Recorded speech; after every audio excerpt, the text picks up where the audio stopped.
من المعروف أن الفيتامينات هي مغذيات خاصة يحتاجها الجسم، ولكن لا يمكنه تصنيعها، لذلك يجب الحصول عليها من الطعام أو من المكملات الغذائية. وموضوعنا لليوم عن فيتامين د، والذي يختلف عن باقي الفيتامينات حيث يمكن تصنيعه في البشرة عند التعرض لأشعة الشمس بشكل جيد. لفيتامين د أهميات عديدة، منها الحفاظ على صحة العظام والأسنان والعضلات، وذلك عن طريق دوره في تنظيم مستويات الكالسيوم والفسفور في الجسم. لذلك فإن نقصه يؤدي إلى تشوه العظام مثل مرض الكساح عند الأطفال، بالإضافة إلى آلام في العظام والعضلات عند الكبار. دعم صحة جهاز المناعة والدماغ والجهاز العصبي. يعتبر الفيتامين مهم جدا لصحة الأطفال، خاصة ذوي الرضاعة الطبيعية، وقد ذكر في دراسة أمريكية أن نقص الفيتامين قد يؤدي إلى زيادة نسبة حدوث التحسس لدى الأطفال. كذلك يعتبر الفيتامين مهم جدا لصحة المرأة الحامل، حيث وجدت الدراسات أن نقصه قد يؤدي إلى حدوث تسمم الحمل وبالتالي الولادة المبكرة. من أسباب نقص فيتامين د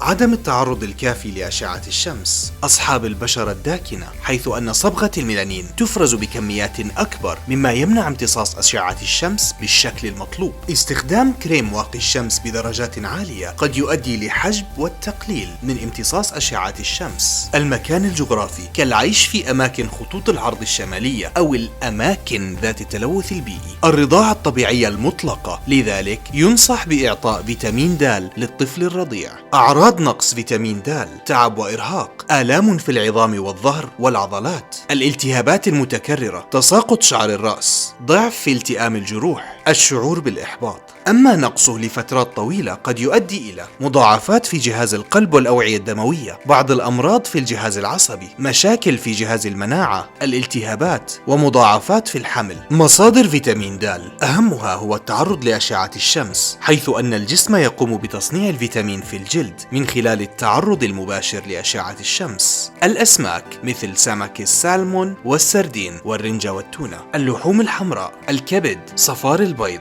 الفطر، الحليب والعصائر المدعمة بالفيتامين. الأطعمة المدعمة. علاج نقص فيتامين د يتم عن طريق التعرض لأشعة الشمس، تناول أغذية غنية أو مدعمة بفيتامين د، تناول حبوب تحتوي على الفيتامين. قد يؤدي ارتفاع مستوى الفيتامين في الدم الناجم غالبا عن أخذه بكميات كبيرة لحدوث ما يسمى بالتسمم، حيث أن زيادة نسبة فيتامين د في الدم قد تؤدي إلى زيادة تركيز الكالسيوم في الجسم، وهذا بدوره قد يؤدي إلى حدوث ضعف عام في العضلات ويؤذي كل من الكلى والقلب. ومن أهم الأعراض المصاحبة لارتفاع مستوى الفيتامين فوق حده المسموح الألم في الرأس أو الصداع، الجفاف في الفم، التقيؤ وفقدان الشهية، الإمساك أو الإسهال. ملاحظة: يجب مراجعة الطبيب والتأكد من جرعة فيتامين د المأخوذة، حيث أنها تختلف من شخص إلى آخر بحسب العمر والأمراض المزمنة وغيرها. لا يمكن زيادة نسبة الفيتامين بالتعرض الزائد لأشعة الشمس، حيث أن التعرض لأشعة الشمس لفترات طويلة قد يؤدي إلى تدمير الجلد ويعرض لزيادة خطر حدوث سرطان الجلد.